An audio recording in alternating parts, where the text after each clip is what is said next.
We're watching a very high-class player. This is when you know everybody is at his best.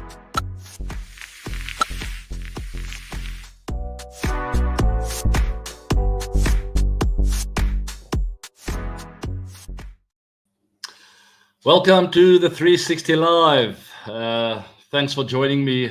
Incredibly excited this weekend as I'm very chuffed with my RCB team. I thought they did exceptionally well with that win. We'll discuss all things cricket, especially IPL, obviously, guys. So before I start, post your questions right away. Throw it down here in the descriptions box, and I'll cover as many as I can. Lots of cricket happened over the last couple of days, and there's more to come today and also a doubleheader tomorrow. So post those questions, please. Hit it as hard as you can. Anything you want to know, anything we need to discuss, from Virat Kohli to Josh Butler to CSK going down with RR, bottom of the loggers. Not looking good for those two teams, but we'll cover all of that in today's show, guys. So please post those questions. Also like, subscribe to the show, hit that bell notification if you want to be updated with what's happening. But thanks for being here. It is the 26th of April. A little bit of personal news is I am wearing this shirt. You can see there 2002. Oh, this side, sorry, 2002. This is my school shirt for the old boys of Afis. They are playing today, and I will be watching that game, the first team game. That is a bit of a local derby, and pretty much looking forward to that. I'll take my boys there because it's very much still up in the air. Obviously, in my heart, they will be following my footsteps and going to Afis, but maybe mom's got a different idea with other schools, perhaps. There are lots of really good school options in Pretoria, and I'm sort of playing my hand in trying to get the boys to go and experience the atmosphere. And I mean, if the boys make up their minds, I'm pretty sure both myself and Danielle will follow.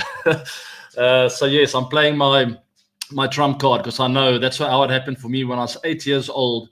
I witnessed Afis game live, and I saw 1,000 boys singing on the stands. Almost a similar atmosphere to the Premier League football matches, as you see the crowds chanting on their teams with some incredible songs. And that is what sort of hooked me with Afis. I love a bit of team spirit, culture, tradition. So, yeah, I'm looking forward to watch that happen. Let's move on to the first question quickly before we talk about the games, the results, and also the upcoming games. What about the innings of Brevis yesterday? I'm very, very chuffed for him. I'm really just happy. A few months ago, I spoke to him, and we were both a little bit worried that he wasn't going to get a chance. Obviously didn't get picked up in the auction as he was hoping to. And then a few opportunities came around with injuries. Things didn't really work out. And ultimately, we discussed a county season where I always feel a season in county cricket where you play a lot of cricket non-stop, literally, and you travel by bus. It's almost every second day you have a game. And that's where you really find a way to understand your own game better, especially on these wickets in England where it moves around a bit. It forces you to play the ball later and to really sort of check in with your technique. And it's always a really, really good thing for a batsman to go over there for a season. So that was my advice. But then along came the yellow jerseys. And I was very chuffed. The minute he called me and said, listen, there's this opportunity, I said, take it. To play under MS Dhoni, Gaikwad, some of the best players in the world. Probably one of the best coaches in the world under Stephen Fleming as well. Yes, they're not having the greatest season, but already he's had a bit of an impact. And I would just like him to extend that. We've discussed that for a few seasons now, where I want him to really make those 25 ball, 40-odd runs innings and sort of double up on that with low-risk cricket. Not an easy wicket, obviously, at the Chepauk Stadium, a little bit slower, something that he's probably not used to, but good start nonetheless, and something to build on. The foundation is laid, and as we know, he's got the skill to really have a very long, fruitful career. So onwards and upwards for Brevis. Very happy for him that he's getting game time. Arrived there straight away, throw him in. And it shows you what they think of him. And that's why it's still so weird to me that he wasn't picked up in the auction. I just don't know why any of the franchises can't sort of see the long-term investment in a player like Brevis and of his caliber. interesting. But nonetheless, very happy for the man that he's there, getting a bit of experience and getting game time. That's the most important thing at his age. For me, I want him just to play cricket as often as possible. I want him to think about his game and really start growing in what I feel will become a great one day. So moving on then, guys, talk about CSK's game yesterday and what went wrong. There's the scorecard. Thanks for the questions, by the way. I absolutely love it. You guys guide me and give me an understanding of what you guys want to hear. I don't understand what is happening with CSK, to be honest. They are the consistent franchise. They have been for many years now. I mean, MS Dhoni pushing on a bit, but it's still great to have him there with all his experience, batting quite deep in the order, which I don't like.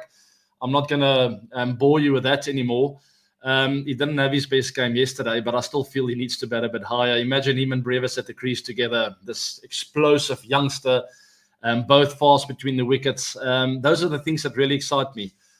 Old, experienced head with this youngster who's brave and fearless and wants to take on anything. So I would really sort of urge them on to take a bit of a risk, experiment a bit with their batting order now that it's only one-way traffic for them. They can't lose any more games. Mathematically, they can still qualify, so they're not out. Same position that RR finds himself in. So we'll have a look at that. But Sunrisers, a decent chase. So they were in a little bit of trouble, a spot of bother early on with their batting order, losing a few wickets too early. But a couple of really good knocks there. Kishan obviously setting it up, and then Kamindu really playing a good hand when the game was on the line. So congrats to them.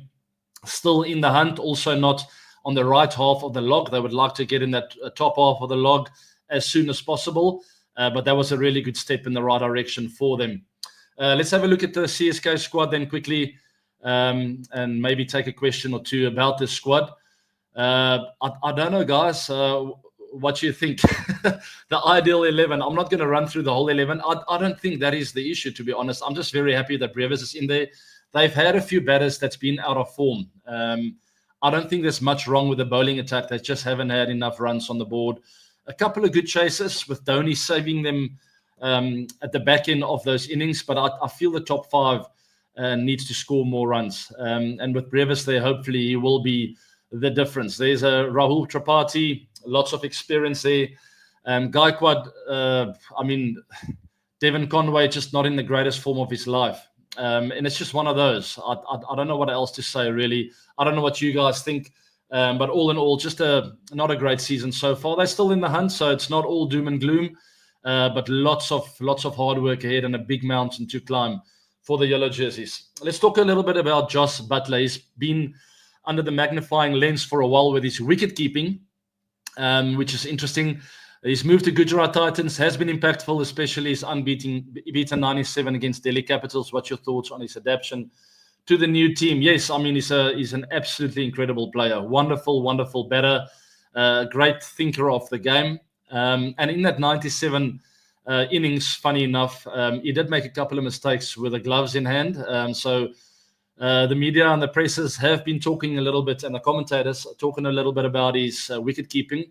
And I know he's been working really hard with Parthiv Patel. I've been with PP at RCB, and he's just a very sound wicketkeeper. Great skill, technically very, very good. He's built as a wicketkeeper, where Butler's a little bit taller and bigger. But in my opinion, that doesn't make a big difference in wicketkeeping. It's all about technique, getting the head in a strong, really good position, eyes level with the ground. Always difficult, though. It's tricky, guys. It's a tough job to do. In this specific game, he kept for 20 overs and then batted for most of the innings as well. So when you are keeping first, especially in day games, I experienced that at the Wankhede Stadium once where, we played against CSK and we fielded first. And for those 20 overs, I realized in the last 5 overs of keeping that I was in trouble, that I wasn't going to be able to pick up the bat. I didn't score runs in that second innings, needless to say, and we lost. Unfortunately, but it can really take it out of you, wicket keeping. But I know Butler is a wonderful keeper, and he's working with one of the best in Parthiv Patel. So onwards and upwards, and as long as he keeps scoring runs, no one can complain. He's been great for the Gujarat Titans. They find themselves at the right half of the log, playing some really good cricket, and they look like a really well-balanced team who could go all the way. I'm pretty sure we'll see them there in the knockout stages. Let's talk quickly about RCB. I'm very excited about this. And the bowling attack led by Josh Hazelwood. Guys, oh my word. I think about 17 overs in, I took my hat off and I said, I think we've just lost this game. After that Bhuvi over, I mean, Bhuvi is a wonderful, wonderful death bowler. I think it might have been the 18th. I'm not sure exactly what over he bowled, but it went for a lot of runs and the game was on the line. It was crunch time. He started that over with a half volley on off stump. Anywhere else, just don't bowl there. Bhuvi 9 out of 10 times pulls it off. So I have absolutely no criticism for the man. He's a wonderful player. But in came Josh Hazelwood, and he said, excuse me, ladies and gentlemen, this game is not done and dusted. And we are big fans of his. My kids absolutely love him. I mean, he's just an incredible bowler in all formats, and I've the world of respect for him. I played against him in test matches especially. He's really is a handful. He never leaves that top of off stump. He's got a great understanding of how to play with his lengths, when the batter is coming at him, when not, when to carry a slip, and when not. I think he's just possibly the easiest bowler to captain in the world right now. You know exactly what you're going to get from him. And you know that if he's expensive on the day, the batters are going to have to hit good shots to score of him. And that's all you ask of your bowlers. And I've very often mentioned this in team huddles where I told the bowlers before we go out to bowl, all I want you guys to do, I don't care if we lose this game. Obviously I care, but if we do lose, I want them to outplay us and not us giving it to them, which means top of off stump, right? And when they're attacking, think smartly about your field placings, get your fielders in places. And I want the bowlers to captain themselves. And I think that's what Hazelwood does well. He understands when a batter is starting to come at him. He gets a really good feeling of percentage-wise where the ball, in what areas the ball's going to go. He gets his fielders in there and he executes to the tee. And that's all you can ask for the bowler, because the minute the ball's left, there's nothing you can do anymore. You can't affect the ball anymore. It's done. It might swing a touch, but the batter, it's all in the hands of the batter now. So you have to execute and then sit back and hope for the best. If your fielders are in the right place and you execute, you give yourself the best chance of achieving success. And that's exactly why I feel Hazelwood's one of the best bowlers in the world in all formats right now. So purple cap list, he's on the top there, guys, taking a lot of wickets, 16. That is alongside another seam bowler, which is quite impressive. Noor Ahmed the other night, I mean, game on the line, is probably the best spin bowler in the world right now. Ended up bowling 2 no balls, 2 free hits, and that was it. Game done and dusted. When your best bowler in the team ends up doing that, I feel it's a really big shot in the stomach to the whole side, where they go like, that is our best bowler. That's the guy that's here to win us the game. And there's no excuse for a spin bowler to bowl no balls. But great to see 2 seam bowlers at the top. I think that might change as the tournament goes on, as the wickets get slower. We have discussed this before. As you guys said, it's boring to see 250 plus every innings. And I told you guys, just sit back and wait. I promise you the wickets will get tougher as the tournament goes on. And that's exactly what's happened. And the spinners are coming to the fore. And they will, in this back end of the tournament, start taking more wickets as there's a bit more turn and the wickets will get worn out. But good to see 2 seamers there, just past the halfway mark of the IPL. Tim David, the mighty hitter of RCB, his ability to hit the big balls, I mean, absolutely super amazing. I love watching him play.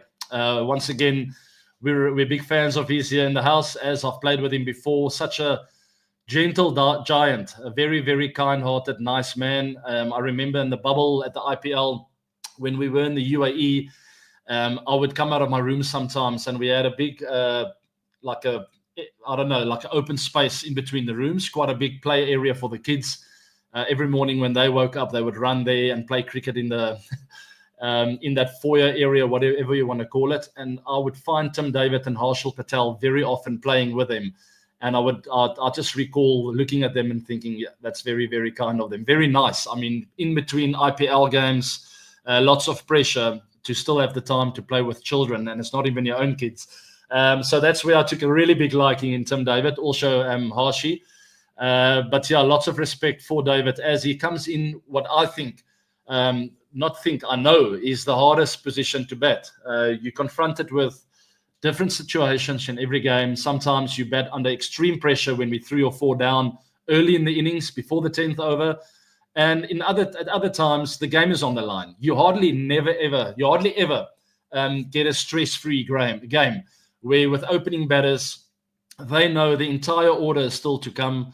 They only have 2 fielders outside of the ring. Life is good. Yes, it's a new ball, but a new ball means it flies harder and faster off the bat. So batting 5, 6, 7, very, very complicated, very tricky, and very stressful. So lots of respect for those guys that finish innings. It's not an easy job, as generally people look at you and go like, oh, you just lost us the game. We needed 20 of 10 balls and you didn't do it.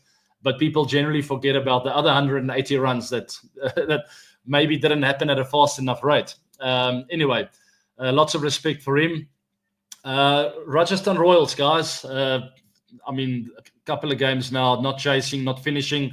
I see there's a question about them, and they find themselves in deep trouble past the halfway mark. Anything to say about RR? They failed to chase 3 close games. I said a couple. It's actually 3. I did watch the one in depth, and I mean, once again, I just explained to you guys, chasing and batting there in that middle overs, and I think Hetmeyer has been thrown into the deep end with that role. You can't always pull it off. You can't always win games, and the harder games to actually chase are the ones you are expected to win. When you need 40 or 15 balls, there's nothing to lose. No one is saying on the side that you are favorites. Okay, you're generally going to lose those games. So in a funny old way, it sort of takes a bit of pressure off, and you think, how can I pull this one off? It'll be absolutely incredible. And that sort of drove me over the years as well. But when you find yourself in a position where it's 23 of 18 balls, it's your game to lose. And you know, you make one mistake, there's a new batter out there. So there's lots to think about. Do I take the ones and extend the game, which they did in a couple of occasions? But how far do you extend it? Because you also don't want to be 10 of 7 balls, because anything can happen there. It's one miss-hit. Now you're leaving the new batter with no time to get himself in. He's a brand new batter. He hasn't faced a delivery on this wicket. He doesn't understand the pace of the deck. He's still getting used to where the long and the short boundary is, the conditions out there. And now you throw a lot of pressure on him, and his eye is not in. So that is also what goes through a Hetmeyer's mind when he's there at the back end. I want to extend it, but if I don't pull the trigger early enough, I'm going to put someone else under huge pressure if I get out. And that's ultimately what happened. I can't remember who exactly batted with him at the back end. Rian Parag might have been there a couple of times. But they just ended up losing wickets, guys. I think the message to them would have been extend it, take it deeper, because the bowling attack generally cracks under pressure at the back end. Because it's really difficult to defend at nighttime, at the IPL, short boundaries, the ball's flying everywhere. But sometimes that can be your biggest downfall when you try and extend it too far. And I've always been a big believer in identify your moments. You have to find a point. And I spoke to Heinrich Klaassen about this. Yes, the team will have a game plan and a blueprint as to how they're going to try and win the game. How will they approach it? But ultimately, at the back end of the game, you are there with a bat in the hand, and you have to trust your instincts. And sometimes if you identify a moment prior to what the team believes you should be pulling the trigger, you have to trust your gut feel and your instinct. And that's what worked for me for many, many years. Yes, maybe a bit selfish, or I know it's not an individual game, but sometimes there's no time for communication. And I mean, you don't even have time to communicate with your partner. It's halfway through the over, 2 overs to go, or 4 overs to go. You identify a moment, you sense a bit of weakness. You have to take that opportunity to put the game to bed. If you don't feel it, you still have to be true to your instinct and extend it a bit deeper. But I do feel that's maybe where RR has come up short, is they are following a blueprint, a game plan of taking it deep no matter what. And that is a very dangerous game to play, because you'll end up sometimes falling short in close games like that. So I always believe in trust your gut feel, pull the trigger when you know you have the best chance. And that might be against the best bowler, maybe against the 5th bowler, the weakest bowler, whatever the case may be. You are sensing an opportunity where you are behind the trend, the bowler's perhaps dragging the ball down, you see that gap, but the team game plan tells you don't take it on, but your gut feel says there's an easy boundary with low risk here. you got to take it. That's my 5 cents as to where they've come up short. All right, super chat. The big fans, thank you very much, Lords. I will be going to Lords, by the way, in June to watch the Proteas play in the final against Australia. And I'm already, as I said, Australia, I thought about Josh Hazelwood and what a handful he's going to be. But I hope the Proteas batters will be ready for that onslaught of the Aussie seam attack. Huge fan. Thank you so much. What do you think of RCB this season, the way they are playing? And can we expect you one more time playing in red and gold? Oh man, I get goosebumps when I think of it. I promise you, it would have been so nice. But I'm done and dusted. Hey? I'm 41 years old.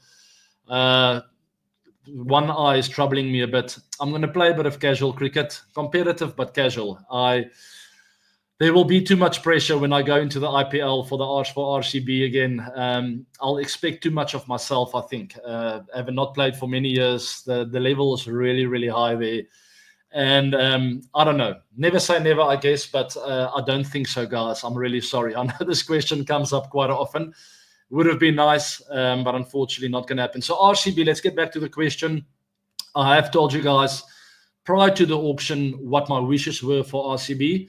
And then my dreams came true as we focused on the bowling unit. And look at the bowling unit come to the party when we need them most so far in this tournament away from home. And now to Chinnaswamy, where we got enough runs. And thank goodness, finally, the batters, I'm pretty sure they didn't listen to me, but I think it was good omen for me to speak about it in that last show, where I said, please just lay a foundation first at the Chinnaswamy, especially when you're batting first. You can always catch up at the back end.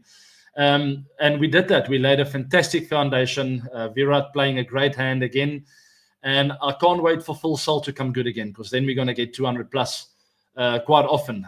We got enough runs, in my opinion, above par. I think 180 was about par. But always tricky at the Chinnaswamy when a team is chasing, because it's very difficult to know what's enough. And we made a couple of mistakes in the field. And before we knew it, they came close. They came really close, probably in a position after that Boovie over where they should have won it. But in stepped our bowling attack, led by Hazelwood. Just incredible player. And I know Boovie will come good. There's the log, guys. Quickly, let's go through that. GT, DC, RCB, MI snuck in there once again, as they often do. They start slow, and when you look up halfway through the tournament, they're in the top 4.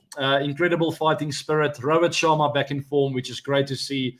Surya Kumar Yadav at his best. And I mean, it must be so tough to bowl to that guy. He just gets on his knee. He almost gets LBW out of play as he jumps around. He gets the bowler to sort of change his game plan all the time. And I loved what he said in that post-match interview, where he said, I'm taking risks according to you commentators, but in my mind, it's no risk when he plays those sweep shots. And I love that about his confidence. And I know that feeling when you play a shot so well, you really get to a certain extent, you get to a place where you feel like you can't get out with that shot. And it's a great feeling to have, and it's a great go-to to have. The only problem with that is, and it's also sort of taken me down a couple of times, is you can get predictable. And I spoke about that with Surya Kumar's batting. The batters know what your go-to shot is now. And they know he's going to get on his knee and sweep it and try and find spaces there. So if you get some of the best bowlers in the world, they can adapt to that, and they can find a way to be one step ahead of you. But the way Surya's playing now, it seems unlikely. DC RCB will be facing off tomorrow. Huge clash. Number 2 and 3 on the table. Three teams on 12 points. It's only the net run rate. That's the difference there. And obviously amount of games won. Games played. RCB played 1 more. The top 2 teams only played 8.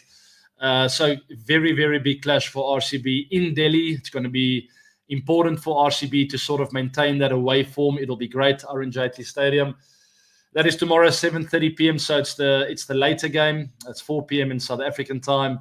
The 2 big teams, the 2 informed teams will be facing off. And I'm pretty sure DC will be doing their homework, as RCB's away form has been phenomenal. Do you think Full Salt could be an asset to RCB in the coming years, just like you? Completely different player, right? He's a lot more aggressive than me. I was aggressive when I identified certain moments. He almost he almost gambles a bit. Well, it's not gambling if you keep pulling it off, right? And his stats are absolutely incredible. The consistency with what he pulls this off and the way that he plays, it really is something that you gotta give credit to. But we're different players. I think he can play that kind of role of a overseas player who is pretty consistent, who plays for the right reasons. I love to see that passion that he shows.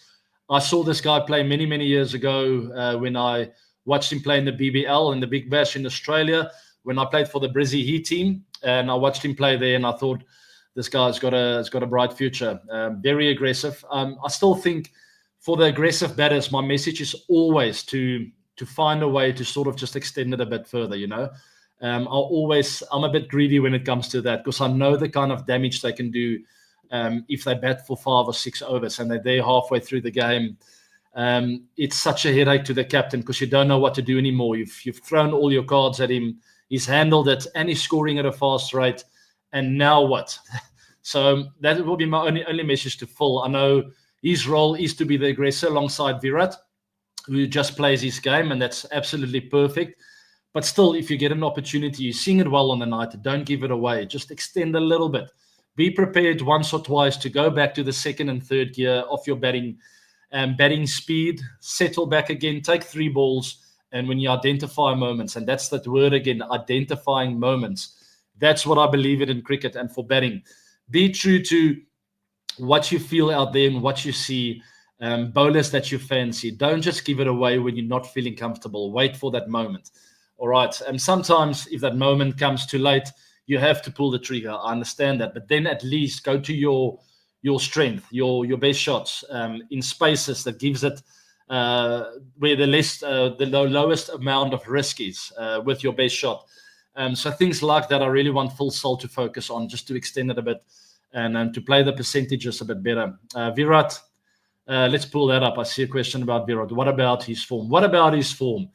I get so much pleasure when when this guy does well, because he's taken so much criticism, and I've come up for him on the show a few times. And the commentators, the press, the media have been irritating the living daylights out of me, giving this guy a lot of trouble, a lot of bad comments, a lot of bad press. And look at him fly, guys. So good. And when he plays well, RCB plays well. He really sets the foundation for this team. And there will come a time in this tournament where we're going to chase under pressure. And I can't wait to see Virat take the reins there and control the innings as he usually does. But batting first, he's been good. He's been setting it up for us. We just need one or two other players. Padikkal has been great. He's been batting very well with Virat. And what I love about that, and if you guys remember my Dream 11 T20 team, I had a left and a right hand opening combination. Now, the minute Full Sail gets out, it means it's right, left hand up the order, and very, very difficult to navigate for the bowling unit and the bowling captain. It's very, very tough for them. All right, let's talk a little bit about South Africa, some of the young players coming through. What are your thoughts on South Africa's future after seeing the youngsters such as Brevis and Stubbs? Stubbs are in incredible form. He is in incredible form, rather. Sorry. Both Brevis and Stubbs are incredible form, and bodes really well for the future. I would love to see Brevis make his breakthrough there in the Proteas setup. He has played before, but not for a lengthy period of time. So very much looking forward to see that happen. It is, in my opinion, a matter of time. It just needs a little bit more experience, a bit more time at the highest level. And the IPL is, in my opinion, one of the highest levels you can find. The highest level. It's like international cricket. Sometimes maybe even better, as you get a combination as some of the best players in the world. The best fielding side this year, guys, I think RCB must be up there, right? They have a lot of guys that can move around. Even the bowling department, Hazelwood, Boovie. Boovie gave me a semi-heart attack the other night when he almost dropped that catch at short fine leg. It was a very important catch. He fumbled it, straight away pointed towards the lights. As he said, that sort of the ball crossed in. I know exactly that feeling. He did a great job to hold on to that. Thank goodness. But yes, we have bowlers at RCB this year who can all field. Sometimes, more often than not, or usually rather, it's the bowling team that sort of pulls the the fielding quality and standards a bit back. But in RCB's case, they're right up there. I think DC is another one. You think immediately of Mitchell Stark, Akshar Patel, guys like that who form the bowling unit. They're all really good fielders as well. So probably DC and RCB. And it's funny enough, you find some of the best units in the field at the top of the log. And someone like a Jonty Rhodes always believed in that. You need to be a good fielding team, especially in white ball cricket. Alrighty, one of your favorite RCB players in the squad. Let's have a look. And I'm not allowed to pick Virat, I guess. There's plenty to mention, guys, but it's got to be Josh Hazlewood right now. It's always been one of my favorite players, not when I played against him, because he was very tricky to face. So I think Hazlewood, just purely because of the faith I have in him when he takes the ball. He's a very attacking fast bowler. Because he knows his game so well. He's always in the game. The ball always moves. I don't know if you guys noticed, but have a look at him at the back end, the last 2 or 3 overs, probably only his last 2 overs. He goes cross seam and still he gets the ball to talk off the wicket, gets it to nip away from the batters. It shows you what an incredible wrist he has at the crease. And I mean, all the batters see, there are no tips. All you see is a cross seam coming towards you. When it's seam up, sometimes you can see the seam tilting a little bit away or in, but when you go cross seam and you get talk off the wicket still, it becomes really difficult. You have to trust your eye. You have to back what you see. And when it moves, you're almost out of the game. All right, a couple more questions, guys. Difficulty in watching the ball closely. Yes, I'm 15 years old and I find it really hard to watch the ball closely and always feel demotivated because I have been playing for a long time. Okay, I can relate to this, okay? And I see it in my boys as well when I throw to them. We had a long net session yesterday where I bowled. I'm actually quite stiff today under my right arm, and my left my left intercostal is also a bit hurting today because they want me to bowl fast. So I tell them that's great to practice like that. The problem with fast bowling, when you take it on too early in your life, you can create this fear of getting hit, and then you end up practicing bad habits or getting used to bad habits, and you jump away sometimes. You square up a bit sooner than you should. So what's really important to me is, yes, face fast bowling, but really do the basics well. And if you go from AB to 360, I know I haven't updated that for a long time. That will still come, guys. I'm really sorry. I've been a bit busy. But go watch that a few episodes where I speak about the basics of keeping your head still, get your eyes level with the ground, chin and shoulder to sort of be connected with each other, even if you face fast bowling. And in particular, actually, when you face fast bowling, you really have to make it even simpler for yourself and do the basics even better. Not too much of a high backlift. Keep that backlift nice and compact. And it's short, steady movements. You never have to overheat the ball against fast bowlers because they already have pace on the ball. It's short punch shots, playing it under your eye, keeping those eyes level, because if you tilt your head a little bit, you lose depth a touch, and that's when you feel rushed. But I can relate, and why I say that is I got hit a few times at the age of 10, 11, 12. And for the next 5 years, I really had to battle not being scared of the ball. And when you get that good length at Hazlewood bowls, for instance, it's very difficult to trust it because you flinch a bit, The minute you do that, you end up playing the wrong line more often than not. So really I would say a good drill for you is good length bowling or throws just over the stumps, and really drill yourself to commit to it, to commit to that good length bowling. And that will help with watching the ball closely. So yes, that's the long and the short. I think that's what your issue might be, is maybe that fear of that good length ball hitting your ribs. It never is nice to anyone. The minute you get hit once, you sort of start flinching a bit. You play the ball earlier than you should. You throw your hands at it. You need to play the ball late in cricket. Otherwise, you're going to find yourself in all sorts of trouble. All right, the best players in the world, Virat, they play the ball under their eyes with an angled bat. That's really, really important.